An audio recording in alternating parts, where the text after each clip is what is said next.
본문에서 4장 6절부터 16절까지입니다. 찾으신 줄 알고 함께 공독하시겠습니다. 내가 이것으로 형제를 깨우치며 그리스도 예수의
여러분 인생에 롤 모델이 있습니까?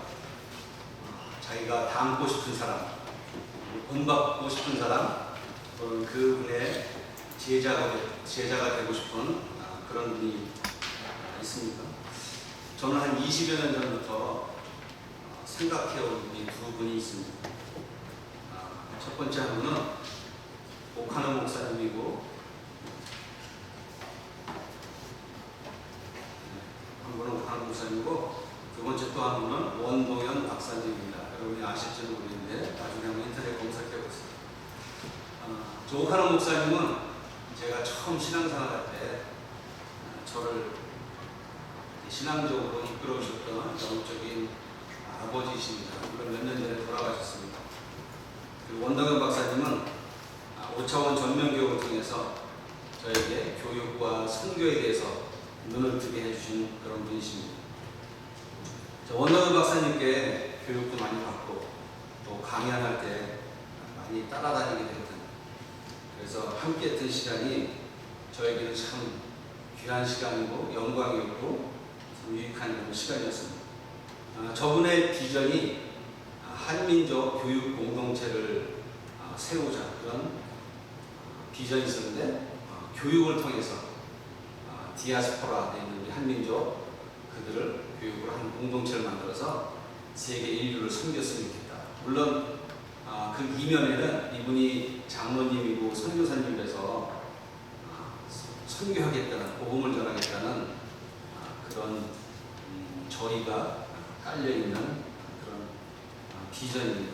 저도 거기에 많이 동감을 했고 그렇기 때문에 또 그분을 닮고 싶었기도 했습니다. 그래서 이분은 중국에 있는 연변과학기술대학과 또 몽골국제대학, 또 미국의 DIA 대학교를 세워서 그걸 통해서 그런 비전을 지금 이루어가고 계십니다. 근데 그분이 한번 강의할 때 그런 말씀을 하셨어요. 자기와 같은 비전을 갖고 자기와 같은 교육을 할 그런 동지 내지는 제자가 10명만 있으면 자신의 인생은 성공했다고 생각합니다. 그런 말씀을 하신 적이 있는데 그때 그 말을 들을 때 제 마음에 그래 내가 그 10명 안에 들어야 되겠다 그렇게 생각을 한 적이 있었습니다. 그 생각은 지금도 변함은 없는데 그분이 이제 수년간 같이 동역하다가 사정이 있어서 지금은 가끔 생각나고 보고 싶고 조만간 한번 찾아뵈야 되겠다는 생각을 하고 있습니다.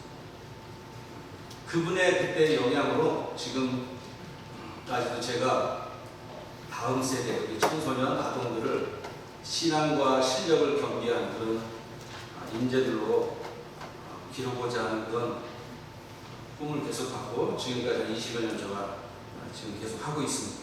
뭐 그분과 똑같은 그런 비전은 아니지만 저는 그 이후에 또 목회자의 길을 걸으면서 또한 조금 더 업그레이드된 그런 비전을 갖고 지금 사역을 하고 있습니다. 그분은 아마 예수님을 롤모델로 하지 않았을까 그런 생각이 듭니다. 예수님은 공생의 기간 동안에 딱 12명의 제자만을 세우는 그렇게 바치고 거기에 가셨습니다. 근데 그 제자들이 다시 또 제자를 세우고 또 복음을 전파하러 세계 곳곳으로 흩어졌는데 이렇게 12명의 제자가 또 12명의 제자를 갖고 12명의 제자를 나누면 불과 몇 대만 걸치더라도 전 세계가 복음화되는 건 아주 훌륭한 그런 전략이 아닌가 생각합니다. 한번 산술적으로 한번 계산해봤습니다. 예수님이 12명의 제자를 길렀는데 그 12명이 다시 12명을 제자를 기른다면 144명. 144명이 또 12명씩 그러면 2만 명이 넘어갑니다. 그럼 2만 명이 또 이제 제곱을 하면 4억 3천만 명. 5대 가면은 저 어떻게 있는지는 모르겠습니다. 10의 7승, 1.8, 7승 정도 저렇게 기하급수적인 숫자로 들어가는데 저는 저걸 한번 이렇게 계산하면서 나도 저 속에 한 명에 대해서 예수님의 자랑스러운 제자가 됐으면 좋겠다 그런 생각을 했습니다. 여러분은 어떠세요? 여러분은 저 숫자 안에 들고 싶으세요? 관심 없습니까? 들고 싶으시나요? 살며시 웃는 분들은 다 저 제자의 그룹에 들어가고 싶다고 원하는 사람이라고 생각합니다. 전에 저는 그 원동현 박사님의 그 제자 안에 드는 게 얼마나 영광스럽고 기쁠까 생각했는데 저 예수님의 제자가 되는 것은 그거와는 비교할 수 없는 훨씬 더 자랑스럽고 자부심도 가질 수 있고 정말 가문의 영광이 아닌가 이렇게 생각합니다. 오늘 우리가 이 본문에서 우리에게 그리스도 예수의 좋은 일꾼이 되라고 도전하고 있습니다. 예수님의 제자로서 예수님에 의해 쓰임받는 그런 일꾼으로 우리의 일생을 드릴 수 있다면 그것처럼 성공한 인생이 어디 있겠습니까? 그리고 그런 영원한 가치에 투자하는 그런 귀한 일. 여러분 그렇게 인정하십니까? 예수님의 제자의 삶, 그리스도 예수의 그런 좋은 일꾼으로 사는 것이 어느 것과도 비교할 수 없는 귀한 가치 있는 일이다 이렇게 생각하십니까? 동의하십니까? 오늘 우리 주보에 제자 훈련표가 실렸는데 여러분 한번 관심 있게 보셨나 모르겠습니다. 아직 거기 빈칸에 여유가 있습니다. 여러분 한번 이번 주까지 기도하시면서 고민하시면서 최종적으로 제자훈련에 신청할 수 있는 그런 도전을 하시기 바랍니다. 이미 신청한 우리 형제자매 여러분 정말 탁월한 선택을 했고 그런 또 결단을 한 거에 대해서 박수를 보냅니다. 우리 진짜 박수를 한번 보냅시다. 우리 제자훈련 신청한 잠깐만요. 기타 한번 해주시죠. 제자훈련에 어려움에도 불구하고 신청했고 또 그들과 함께 은혜를 나누기 위해서 또 섬겨줄 리더들 모두 함께 서로를 위해서 한번 박수를 치겠습니다. 정말 탁월한 선택을 했다고 저는 믿고 있고요. 이 제자훈련이 여러분의 인생에 전환점이 될 수 있는 터닝 포인트가 될 수 있기를 축복합니다. 이왕에 시작한 제자훈련을 잘 마치고 예수님의 좋은 제자와 일꾼이 되기를 주님의 이름으로 축복합니다. 그러면 예수 그리스도의 좋은 일꾼이 되려면 어떻게 해야 할까? 또 하나님의 영광을 위해서 기쁨으로 헌신하려면 어떻게 살아야 할까? 오늘 본문을 통해서 한번 함께 살펴보기로 하겠습니다. 첫 번째, 우리 7절에서 7절 함께 읽겠습니다. 시작. 망령되고 허탄한 신화를 버리고 경건에 이르도록 내 자신을 연단하라. 연단하라는 말이 나왔는데 사전에 찾아보니까 사람이 몸과 마음을 어려운 수련을 통해 굳세게 하다 또는 사람이 배운 것을 익숙하게 익히다, 이렇게 사전적인 의미는 연단을 이렇게 말하고 있습니다. 영어 성경에서는 저 연단하다를 train 또는 exercise, discipline 이렇게 영어 단어로는 표현하고 있습니다. 다 비슷한 말입니다. 연습하다, 훈련하다. 자, 훌륭한 그리스도인은 그냥 태어나는 것이 아니라 많은 훈련과 연습을 통해서 만들어지는 것입니다. 우리는 훌륭한 그리스도인의 얘기를 들으면 나도 저런 삶을 살았으면 좋겠다, 부럽다, 그런 생각을 할 때가 있습니다. 그리고 그렇게 한번 살아보려고 나도 노력을 하고 있습니다. 그러나 그것은 그냥 이루어진 것이 아니라 정말 훈련과 연습이 필요한 것을 알 수 있습니다. 그런데 이것이 무엇을 위한 연습과 훈련이겠습니까? 오늘 본문 보니까 경건을 위해서 이렇게 연습과 훈련을 하라고 말씀합니다. 경건의 의미는, 성경에서 말하는 경건의 의미는 하나님의 거룩한 성품을 닮은 것, 이렇게도 표현하고 있고요. 또 예수 그리스도를 닮는 것이라고 표현하고, 또 다른 말로는 하나님을 경외함으로 악한 데서 돌이켜 선을 행한다, 이런 뜻도 경건의 의미에 들어가 있습니다. 그러므로 예수의 제자는 경건하게 살아야 될 것을 요구하고 있습니다. 야고보는 참된 경건이 하나님만을 의지하며 세속에 물들지 않고 다른 어려운 중에도 이웃을 섬기고 도와주는 태도라고 그렇게 말을 하고 있습니다. 야고보서를 한번 읽어보겠습니다. 시작. 하나님 아버지 앞에서 정결하고 더러움이 없는 경건은 곧 고아와 과부를 그 환난 중에 돌보고 또 자기를 지켜 세속에 물들지 아니하는 그것이니라. 경건의 연습은 세상의 어떤 연습과는 다르게 범사에 유익이 있고 또 이생과 내생에 약속이 있다고 말합니다. 육체의 연습은 이 땅에 사는 동안에만 유익이 있지만 경건의 연습은 하나님으로부터 영육간의 축복을 받는 그런 비결이기 때문입니다. 그런데 경건에 힘쓰기에 앞서 망령되고 허탄한 신화를 버리라고 지금 성경은 말하고 있습니다. 잡다한 세상의 그런 사상에 빠지지 말고 또 인본주의적인 가치관에 물들어서 그렇게 행동하지 말고 또 쓸데없는 것에 마음을 빼앗기지 말라고 그렇게 한 것입니다. 여러분은 지금 어디에 빠져 있습니까? 여러분은 어디에 지금 마음을 쏟고 있습니까? 핸드폰입니까? 자, 바울은 성도가 거룩하게 지려면 오직 말씀과 기도를 통한 그런 하나님의 은혜로 말미암았음을 강조하고 있습니다.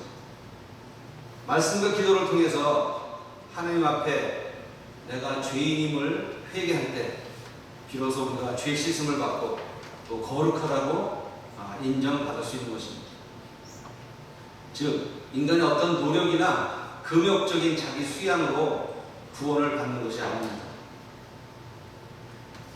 이는 복음의 핵심 사상으로 구원론의 핵심이라고 말할 수 있습니다.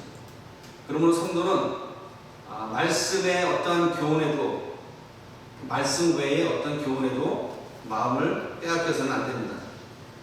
말씀과 기도는 성도에게 하나님의 뜻을 깨닫고 행하는 원동력이 됩니다. 즉 하나님이 기뻐하시고 온전하신 뜻이 무엇인지 그 뜻을 타사 순종함으로써 거룩한 의의 열매를 맺을 수 있는 것입니다. 기독교는 생명의 종교입니다. 그래서 성장과 변화가 있습니다. 그리고 우리가 생명을 유지하기 위해서는 하나님의 생명을 받아야 되는데 그것이 바로 말씀을 통해서입니다.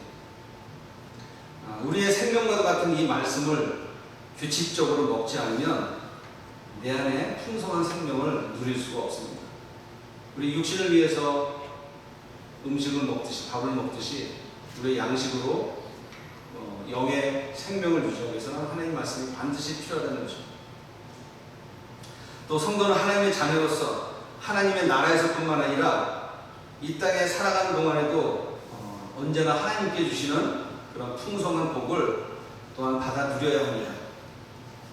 경건에 이르기를 연습하는 것은 모든 성도가 받아야 할 말씀인데, 이는 성도가 하나님께 소망을 두고 사는 자들이기 때문입니다. 누구나 자신의 소망을 향하여 힘쓰듯 성도는 하나님께 가까이 나가기를 힘써야 함이 마땅한 것입니다. 사랑하는 청년부 형제자매 여러분, 사람은 누구나 자기 신분에 맞는 옷을 입어야 어울립니다. 여러분 다 자신이 어울린다고 생각하는 옷을 지금 입고 계시죠? 예, 잘 어울립니다. 아주 멋지십니다. 그리스도인에게도 맞는 옷이 있습니다. 그것이 바로 경건이라는 옷입니다. 경건이 무엇이라고 했죠? 한 5분 전에 얘기한 것 같습니다. 경건. 하나님의 거룩한 성품을 담는 것, 혹은 예수 그리스도를 담는 것. 예수 그리스도 담는 건 포괄적이죠. 인격이나 그분의 언행이나 다 포함되겠죠. 또한 하나님을 경외함으로써 이제 악에서는 돌아서고 선을 행하는 것이 경건이라고 했습니다. 그러니까 우리는 마땅히 경건해야 합니다. 지금은 그렇지 않은데 옛날 우리 장로님들 다닐 때 성경책을 목사님이나 이렇게 옆에다 이렇게 거룩하게 이렇게 걷는 것이 경건해 보인다, 우스갯소리 있는데, 그런 외형적인 모습이 아니라 내면적으로 거룩한 성품을 가져야 된다는 것입니다. 하나님의 일꾼으로 또 예수님의 제자로 살기를 원하는 사람은 이 경건을 위해서 진력해야 합니다. 그러나 안타깝게도 우리 주변의 현실은 우리가 그렇게 경건하게 살도록 그렇게 내버려 두질 않습니다. 우리를 끊임없이 유혹합니다. 또 우리의 경건의 모양을, 경건의 모습을 빼앗고 불경건한 모습으로 살도록 끊임없이 해방합니다. 그래서 죄책감과 열등감에 또 빠지게 만듭니다.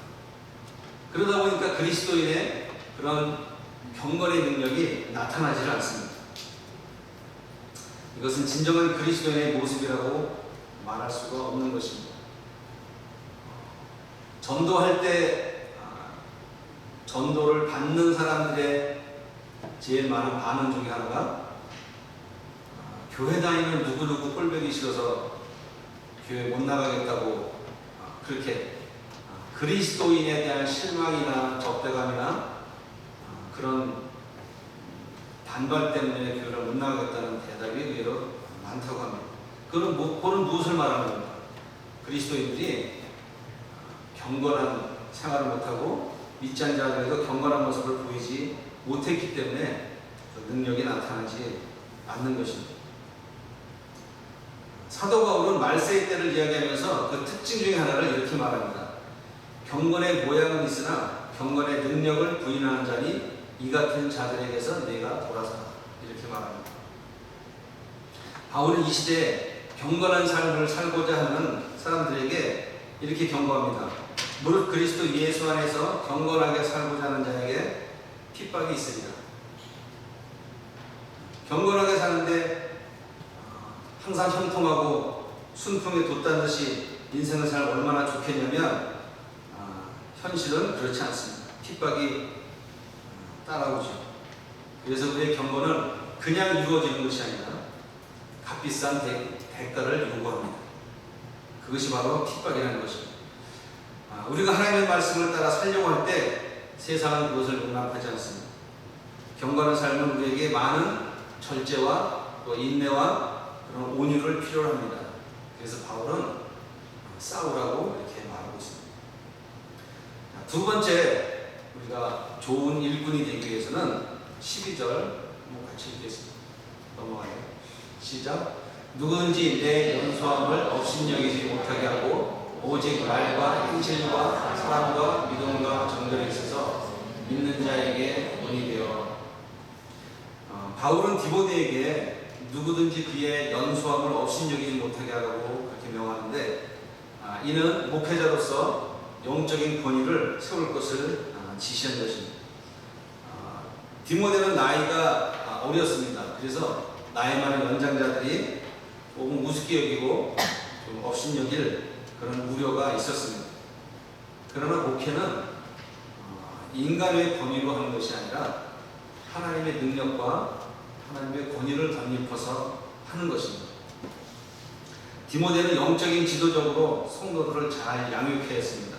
그래서 바울은 그에게 말과 행실과 사랑과 믿음과 정절에 대하여 믿는 자에게 본을 보이라고 그렇게 말하고 있습니다. 본을 보이는 교육 방법, 본을 보임으로써 미치는 영향은 아주 지대합니다. 훌륭한 선생님 밑에서 훌륭한 학생들이 나옵니다. 여기서 훌륭하다는 것은 뭐 지식을 잘 가르쳤고 뭐 아는 것이 많다 이런 뜻이 아닙니다.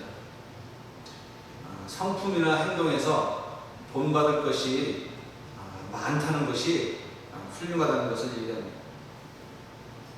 자식이 잘못 크는 것에 대해서 다른 데서 탓을 하면 안 됩니다.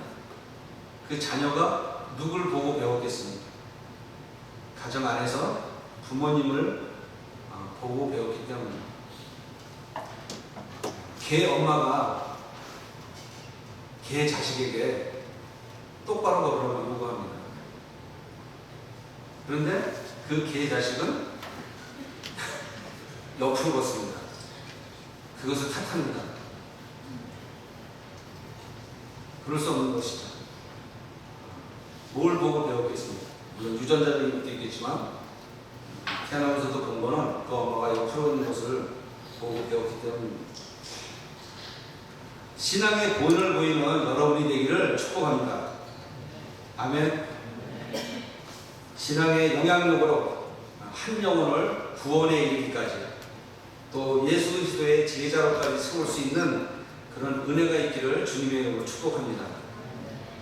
세 번째 좋은 일꾼이 되기 위해서는 13절에서 함께 읽겠습니다. 내가 이를 때까지 읽는 것과 권하는 것과 가르치는 것에 전념하라. 바울은 디모데에게 하는 일에 전심전력하여 진보를 모든 사람에게 나타내라고 이렇게 명합니다. 또한 자신과 다른 사람을 가르치는 일을 계속하라고 합니다. 디모데의 할 일은 남을 가르치기 전에 먼저 자신이 가르침을 받는 일이었습니다. 성령께서는 언제나 성도의 그런 심령에 거하시면서 말씀과 기도를 통하여 진리의 길로 인도하고 계십니다. 바울은 디모데가 성령의 가르치심을 받아 성숙한 목회자가 되고 여러 성도를 진리로 가르쳐 인도할 것을 명하는 것입니다. 이러한 교훈은 목회자만이 아니라 모든 성도가 이 말씀을 받아 실천해야 할 것입니다. 목회자가 성장하지 못하면 그에게 가르침을 받는 성도들도 그 이상 성장할 수가 없습니다.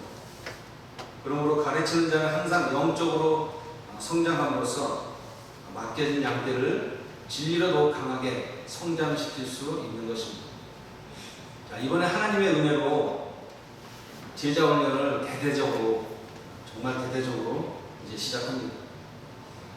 인도자나 훈련생이나 피차 말씀과 기도로 경건의 훈련을 함으로써 신앙의 성장과 성숙을 가져올 거라고 저는 확신합니다.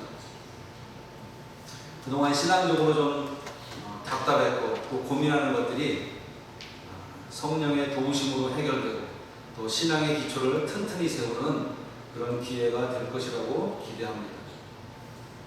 혹 아직도 결정하지 못하고 고민하고 있는 우리 형제자매들이 있으면 이 시간 결단하고 오늘 중으로 저나 우리 리더들에게 말씀해 주시기 바랍니다. 오늘 본문에서 읽는 것이라 이렇게 얘기하는데 읽는 것은 회중 앞에서 낭독하는 것을 말합니다. 초대교회는 유대교의 전통에 따라 회당에서 말씀을 낭독해 왔는데 그 전통을 초대교회를 이어받아서 예배 의식 중에 이 읽는 것을 기본으로 하고 있습니다. 지금도 우리가 그 전통을 계속 이어받는 것입니다. 그래서 성경 예배 중에 성경 공독이 있습니다. 여러분은 성경 읽을 때 어떻게 읽으십니까? 눈으로만 읽나요? 주위에 크게 방해가 되지 않는다면 여러분 소리를 내서 낭독하시길 바랍니다. 성경 말씀을 소리내서 읽으려면 근데 힘이 들어갑니다. 에너지가 들어가야 돼요. 그래서 힘이 듭니다. 귀찮습니다.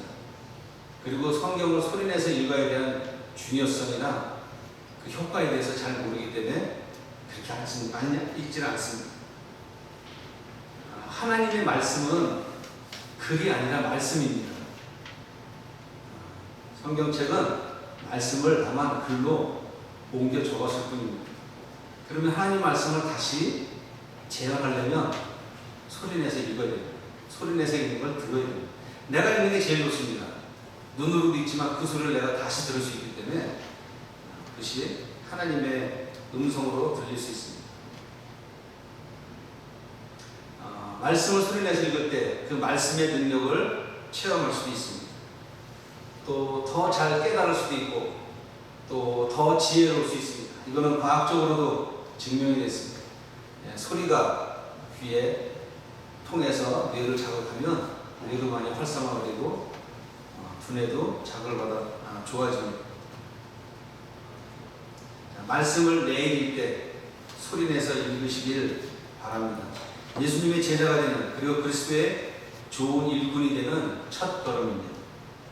말씀을 정리하겠습니다.